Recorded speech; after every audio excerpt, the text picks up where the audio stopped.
Well, we were talking about some of the venues, and we mentioned supermarket, but also, there's a real pressure on really good places in Toronto as well. I mean, I think this is, Toronto being a music city is a great objective. Yeah, that's what on it. well, it is an objective, right? But it's not necessarily ultimately, it's not necessarily it's not going to get us there. An objective is nice, but you've got to have some kind of target that we want. Yeah. We're losing venues. We are. And they're venues that have been here for a long time, and and they're being turned over. It's only my opinion, but they're being turned over to something that we've already got. Whether they be. Yeah, we don't need more gaps in furniture stores and we don't. No, we don't. Yeah. And one of my favourite bars, Bar Volo, that's now gone. Yeah. Bar Volo, and yeah, they'll relocate, but that will take them time to do. And then you've got that time and energy, and is the effort worth the return? So we talk about it's been talked about a lot about Toronto being a music city, and I think generally speaking, any external observer goes, you've got all these venues, all these bands, all every night. This is really good. But it's not necessarily the answer at the end of the day. If there was something you could pinpoint that would sort of help turn, some of Toronto more into a more music city. Let's put it that way. Let's accentuate the positive as opposed to negative. Yeah. Is there anything that would come to mind that would actually sort of help along those lines? I've got my own thoughts. Oh yeah, no, I'm sure we could go on a long time with this one, but. There's that sense of community within the art scene, and speaking of venues that closed, Rancho Relaxo was a sort of a community hub for us and so many bands. Every night you go there, people put their bands together before they met this place. It was a very self-sustaining thing. And it's like now that room has been gone, we don't all really see each other anymore. It's like that whole community was based on that location. Right. So, recognizing that there's a community there that is very supportive and that wants to be involved, and that's one of the challenges of music scene is. Ian MacKay talks about this a lot about how at the time that he was coming up in Washington D.C., most places to play were in bars. So it really wasn't even a matter of the music so much as you were basically there to allow the bar industry to do what it needed to do. So they would rent out spaces, build a show from the ground up, even that way. Yeah. Because the all ages crowd is a huge one. For me, growing up, it's like you had two choices: you join a gang or you join a band. That was it. So music for me wasn't just an outlet or an art form. It was a necessity for surviving. It was a choice between putting my life at risk and allowing something to be created that would live beyond me. So that's one thing that unfortunately there's a lot of barriers to reaching that audience now, is because most venues to play are 19 plus.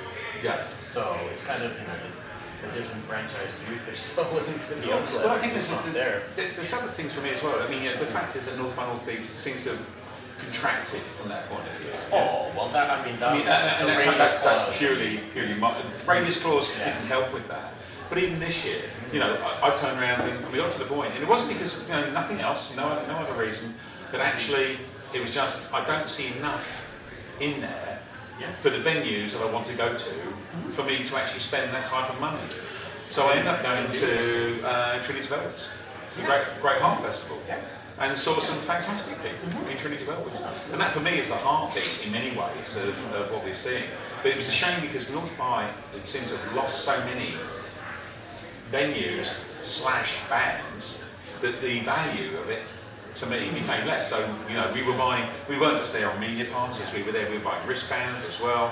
And from that point of view, the wristband purchase wasn't worth what we were setting ourselves up for. Yeah, I just didn't, and I was surprised because that wasn't what, if you're actually trying to increase the number of people coming in, that didn't help necessarily. No, I didn't even really know what was happening this year. friends in peer bands and such. I mean, Yeah. nobody was playing the festival. It was just, it really, it lost a lot. Well, they slashed out in 2015. They slashed out about 10 venues, and they took them off the radar.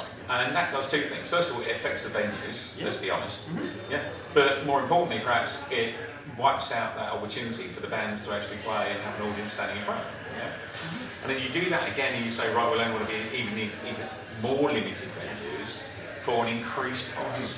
And then I think it was, and I may have got this wrong, but no wristbands allowing you access to that. No, they didn't to the have street. that. To the street. But that was part of the experience, though, was having a Wasn't it? wristband and plotting out your schedule and hopping around from one Yeah. venue to the next. Yeah. And, I mean, I had so many pleasant surprises just because I happened to be at this venue 20 minutes early before the band I saw, and I got, my mind was blown away. Well, one of our classics was a buddy over from the UK, and we were standing in the Bovine, and we were juggling whether to see the next band or whether to go to another bar. Okay, and that was the flexibility that gave us, right? And we were standing there, and this lady walked past us, and she overheard our conversation, and turned around and went, "You'd better stay, because my husband's the drummer in the next band, and they're really good. And I'm telling you now, you'll regret missing this." And we went, "Okay, fine." We went back to the bar in the Bovine. We got another beer. This is a true story. We stood there. We drank another beer in the Bovine, and we saw Little Foot on Foot play. And that was the start of an ongoing love affair that will be with me forever. And the whole thing, everything about it just rocked. That's how we met our producer, Ian Smith. Same thing. It was at some venue in Kensington Market that's not even there anymore. And we were waiting for the supermarket across the street for that showcase. Right. And in the meantime, we thought, let's go across the street and just kill some time here. And he was playing in this band Spirits at the time. They put on one of the best shows I've seen in my life. Like, hands down, that performance. And I just became a major fan of them. And then we got to open for them, and then that's how we took an interest in us. I mean, that really personally shaped my life as an artist and as a songwriter and a performer and everything. And it was, again, just by chance. Well, I doubt, without being told to stay in the Bovine for one more beer, one more band, that we would even be doing this today. It's as simple as that, It's fun. Now, I've got to change the subject. I have to ask you, okay? Again, the audience may not be aware of this. You ran for mayor of Toronto, didn't you? Against Ron Paul. I've got a question. No, it's not a question. It's a request. You can't slip south of the border, can you, and actually slot in for both of the. Both the people down there, because I would be more than happy to, but that must have been an interesting, joking aside, that must have been a really interesting experience to taking you through, because that takes you out from fronting, really good band into politics in a big way, to fronting a really good city. Well, that's it, isn't it? So. Is that something that? Did you enjoy it? From that point, is that the right word? Yeah. No, it was a valuable experience. It was very insightful. It really illustrated the divide between the community and its representatives. Agreed. And how sort of a careerist politician does not really get to sort of understand what it's like on the day-to-day as a person. But it defeats the purpose of being a civil servant. Even Nelson Mandela did not run again after he won the first time, because he didn't believe that was the point of being a public representative. No. The point was, you're a citizen, you step up, you do your 4 years to represent your community, and then go back to being a citizen again. And that's why he was so in touch with reality. Aside from his whole life then too. But it was interesting because I got sort of thrown into the cage of the Tigers right away with that first debate that ended up getting a lot of press, and apparently I did quite well in that debate. A lot of the major media outlets felt that I was kind of possibly the winner of that debate as a complete unknown coming into it, and it was interesting to see how the point of the campaign was, we all have these tools available to us as citizens. It's a matter of exercising them. Yes. And you really, I know there's different interests that get people nominated and get them put forward, but we still have to get the governments that we vote for in the end. Yep. So if you don't get out and vote, I mean, you need to get out and vote. And the point was to sort of have someone that was a little more identifiable, just regular sort of working people. My whole background, I mean, I've done a lot of, we jokingly say Toronto Bono, you know, just I've done a lot of activist work over the years. The Supreme Court, the Supervising Judge in Vancouver, the missing women's case, Aboriginal education, a lot of that stuff. So for me, it wasn't really any different. Music and It's a natural activism step. were the same. Yeah. They're really one and the same, and they always have been. And for me, they came from the same Right. place. You're communicating messages. It's just different mediums through it. Absolutely. So I mean, I much prefer music over it. But I think in the end, it did what it needed to do. There was a record voter turnout, and we got American music around for it. So it's So the winner is in that Toronto, respect. yeah? Yeah, at the end of the day, that's the way I looked at it.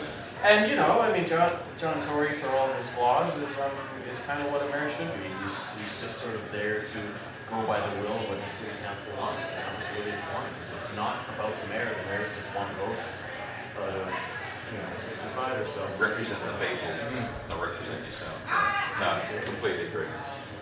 Well, that part of it brings us. I'm going to go into the next part of the interview now. I have to ask one question. If you had one person, you're going to go across Highway 7 and have one person in the car with you, who would you have, alive or dead? You could pick anybody you wanted to share that trip with. Malcolm X. Yeah. First of all, because I think if there's anyone you could sustain a 14-hour conversation with, he would be one. Right. But just his commitments to never settle, to never stop, to continue to improve yourself. If you believe in something and it's challenged, it's okay to let that go and realize you believe, and continue to better yourself. And for me, as a young person of color in Canada growing up, I mean, that message really resonated, and Right. it stayed with me the whole time. Yeah. So I've got him actually tattooed on my Okay. arm, and yeah, I would love to spend a lot of time. Yeah, no, fascinating choice, really, to make. As you say, that chance to actually spend time would be very. Yeah, I mean, selfishly motivated, I feel like I would come out of it just a wiser, better person. Yeah, I think that's the thing. There's lots of that. Yeah. Okay, so completely random. We go from there, from Malcolm X, a completely random place. What pizza would most clearly describe your personality? If you had to pick one pizza, you go, yes, that looks like me, or that would represent me. What would that pizza look like? I kind of want to say the margarita. First of all, no pizza with meat on it, Okay. because I haven't been a meat eater pretty much my whole life. I think it's colloquial, so not to go down that road, but yeah, maybe the margarita. Though there's one they've got. It's over the California. Okay. So that's good. All right. I've spent a lot of time in California, and just the binaries, especially in the Bay Area, the extreme of the corporate prison industry, but the abolitionist movement started there. So Right. there's these two. It's very almost black and white there, but within that exists the major gray area. And I think that's kind of where That's where you go. Yeah. Okay, Let's fair go to enough. California. Okay, we've lost sadly a lot of major music, well, a lot of celebrities this year so far. But we're going to have to pick one of the following. We don't have to pick one of them. You can pass. Yeah. But if you had to pick one, the next one that was going to wake up tomorrow and the obit line said they've gone, would it be Van Morrison, Johnny Rotten, Kanye West, Bob Dylan, or Sting?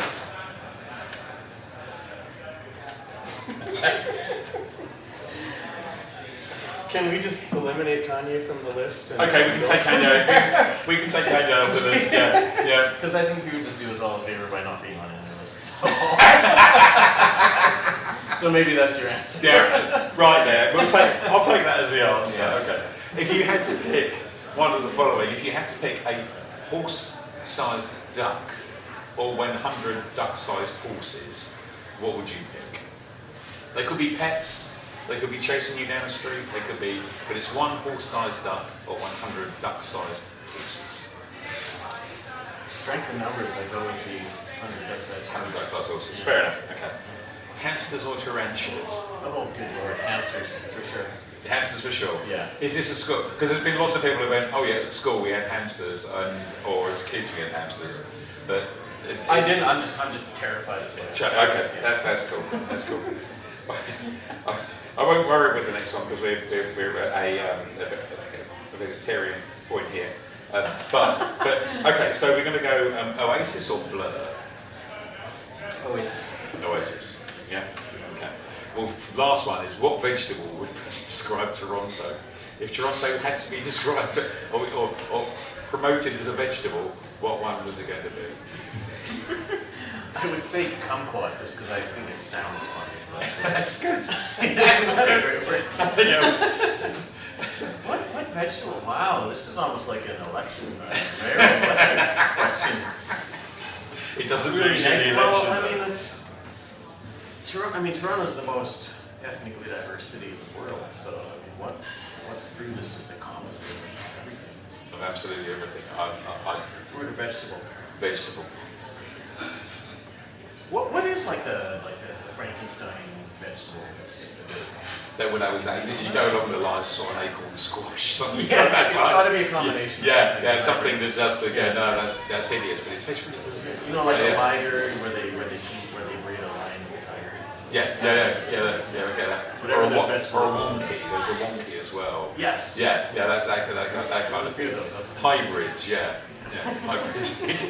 Excellent. Okay, on that note, it brings us to the end. Rob, thank you very much indeed. Thank you. An absolute pleasure. Many thanks to George and Factory Girl. Many thanks to Angelo and Yestin for shooting tonight. Details of Pang's website will be up in the credits as we roll those through. Details also of the DCC site. Thank you very much indeed.